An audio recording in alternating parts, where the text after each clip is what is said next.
C'est l'heure du journal de l'économie avec Karina Chabour. Bonjour Karina. Bonjour Pierrick. On va parler G8. Le G8 c'était ce week-end et la Grèce et la zone euro étaient au cœur des préoccupations. Oui, face au risque de panique bancaire en Grèce et aux possibles contagions au reste de l'économie mondiale, les pays industrialisés du G8 ont plaidé pour la croissance et la Grèce. Alors en ce qui concerne la croissance, ils demandent des mesures pour renforcer cette croissance, même si le communiqué final admet que ces mesures, subtiles mélanges de rigueur budgétaire et de soutien à la croissance, ne seront pas les mêmes pour tous les pays. Même tonalité consensuelle pour la Grèce, une Grèce au sein de la zone euro, mais qui doit aussi respecter ses engagements, même si pour de nombreux économistes, cela ne fait plus de doute. Une sortie du pays de la zone euro est inévitable, notamment c'est la vision du prix Nobel Paul Krugman qui estime qu'Athènes n'est pas en mesure d'appliquer justement ces mesures imposées par Berlin ou la Banque centrale européenne, la Grèce qui sera sans doute à l'ordre du jour du sommet européen du 23 mai consacré initialement à la croissance. Alors officiellement, les dirigeants européens ne travaillent pas sur un scénario de sortie de la Grèce de la zone euro et pourtant les marchés, eux, s'y préparent déjà. C'est même plus qu'une hypothèse de travail. Dans les salles de marché de la City, la drachme a refait son apparition aux côtés de l'euro ou des autres devises. Le reportage de nos confrères de France 2. La première apparition de la drachme, la voici. GRD, 3 lettres qui désignent le retour de la monnaie grecque dans les salles de cotation de Londres. Nous sommes ici dans l'une de ces salles où l'on parie tous les jours sur les monnaies. Une centaine de personnes pour qui le retour de la monnaie grecque n'est plus seulement une hypothèse de travail. Nous l'avons intégré dans notre système. Nous avons préparé tous nos logiciels de contrôle pour qu'ils puissent échanger en drachmes, évaluer cette monnaie, spéculer ou se protéger avec la drachme et échanger physiquement la monnaie en Grèce ou à l'extérieur du pays. Pour ces analystes, c'est l'actualité qui plaide tous les jours pour une sortie des Grecs de la zone euro. Merci, au revoir. Juste pour vous donner un exemple, l'annonce a été faite que 700 millions d'euros avaient été retirés des banques grecques. Ça a eu un impact immédiat sur le marché perdant 50 points d'un coup. Les gens sont en train de perdre confiance et dans le système financier grec sont en train de retirer leurs fonds parce qu'ils ne savent pas vraiment où ça va finir. Et si c'est de l'euro qui doit être changé en drachme, les gens veulent avoir plus ou moins un taux, ce qui est le but de notre simulation. Comme ils en ont pris l'habitude, les marchés anticipent et estiment que la drachme pourrait même être 5 fois plus faible que lors de son entrée dans la zone euro. Selon ces analystes, la stratégie de sortie est même déjà arrêtée. Il n'y aura pas d'annonce spectaculaire, mais plusieurs petites annonces destinées à préparer les marchés et les populations. La crise de la zone euro, mais aussi Facebook pèse toujours sur les marchés financiers ce matin. Oui, alors en Asie, c'est plutôt un léger rebond qui se poursuit sur les principales places, même si la prudence est de mise en raison de l'incertitude pesant sur l'avenir de la Grèce au sein de la zone euro et des risques de contagion à l'Espagne, où la situation précaire des banques est loin d'être réglée.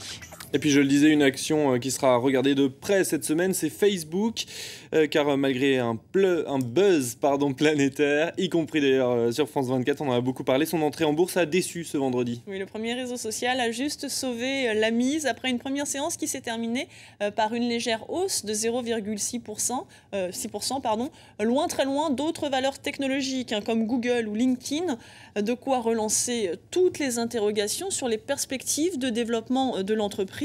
De quoi aussi raviver les craintes de l'existence d'une bulle Internet. Les explications de Cécile Galluccio. Où Mark Zuckerberg pouvait-il annoncer son mariage? Sur Facebook, bien sûr. Sur son mur, on pouvait lire « Mark a ajouté le 19 mai 2012 un événement à l'histoire de sa vie. Il a épousé Priscilla Chan ». Une annonce au lendemain de l'introduction en bourse de l'entreprise Facebook. En cet instant, tout porte à croire que nous vivons un grand moment. La cotation est une étape importante de notre histoire. Mais à l'issue du premier jour de cotation, on est loin du succès espéré.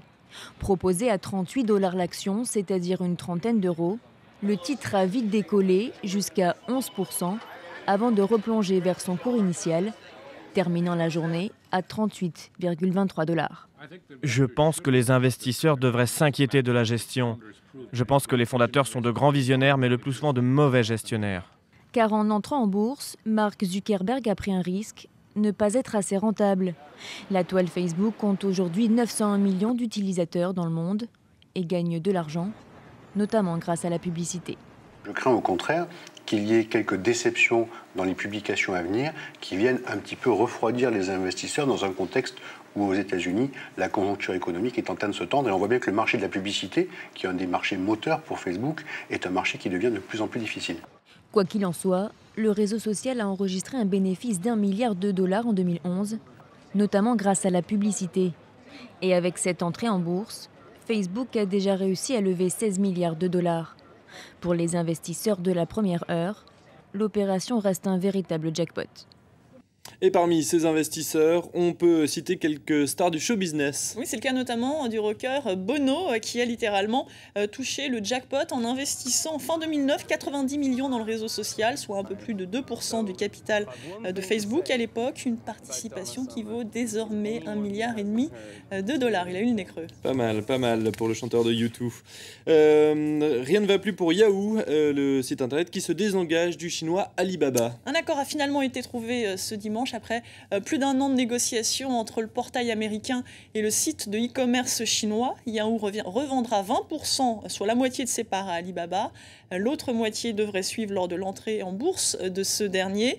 C'est une façon de couper les ponts en douceur avec son partenaire chinois, certes très rentable, mais avec qui les relations s'étaient tendues au cours des dernières années.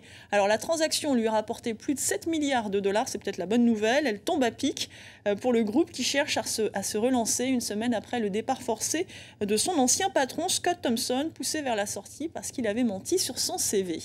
On va parler à présent du secteur aérien. En Australie, la compagnie Qantas va encore supprimer 500 emplois. Conséquence de la fermeture d'une de ses 3 bases de maintenance en Australie jugée trop coûteuse. La compagnie a annoncé une chute de 83% de son bénéfice net au premier semestre, un bilan plombé par la flambée des prix du carburant et un conflit social. Elle avait déjà annoncé l'été dernier la suppression de 1000 emplois pour tenter de redresser sa rentabilité et financer son développement en Asie. Et puis c'était pas beaucoup mieux chez Air France, c'est même pire. Air France pourrait supprimer 5000 emplois d'ici à 2015. Via notamment un plan de départ volontaire, c'est ce que croit savoir le quotidien français Le Figaro. Pour l'instant, rien d'officiel. La direction dévoile cette semaine son plan industriel pour les 3 prochaines années. Une façon de réduire la voilure pour tenter de retrouver de la compétitivité. Toujours selon Le Figaro, aucune activité ne serait abandonnée, mais toutes seront concernées par l'effort. Voilà donc pour l'essentiel de l'actualité économique. Merci Karina d'avoir été sur ce plateau.